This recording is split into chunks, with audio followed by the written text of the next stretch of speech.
There's this word that everybody is afraid of, the word anarchy.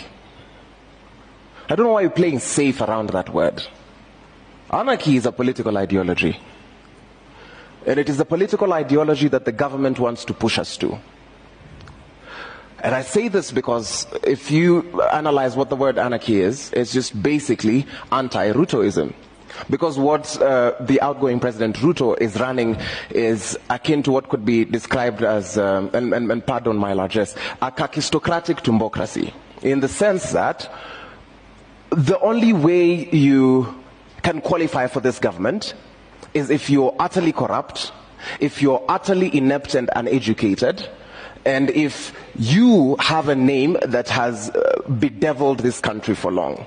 So sorry to break it to you, fellow comrades in the Catholic University of East Africa and all other school-going children, that you will never be in government because you're educated and you stand for something. Dimwits, all of you. That is what we are fighting. I need us to be alive to this reality because that informs our now and that will inform our what next. I used to be shy of this question, but Kenya is akin to, I would liken our beloved country to a beautiful woman in a narcissistic and abusive relationship. And asking that woman what next is after she bears her heart out to you and you tell her, wa, sauta do. It is imperative, it is incumbent upon us to, one, figure out how do we take our friend from this situation, because otherwise we run the risk of victim blaming. And a lot of the times the people who are asked what next are the victims. It has never been to the powerful people because they know exactly what is now, and they know that up to 100 generations they will be sorted off the blood of your backs. And they use your blood to sign political deals. That's all that's needed.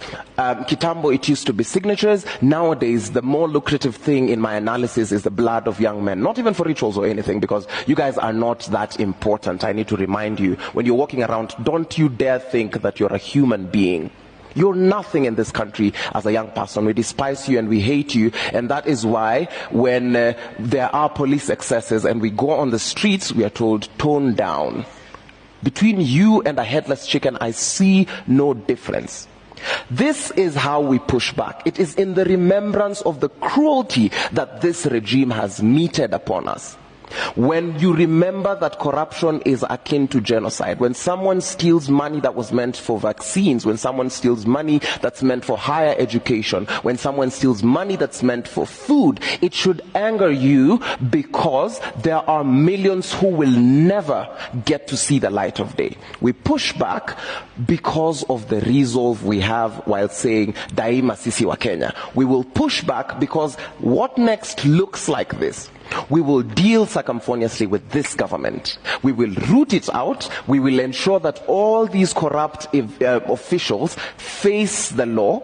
We will ensure that rogue policemen, and it has gotten to a point where we have to be very radical in our communication, in the sense that abnormal behavior during abnormal times is normal behavior.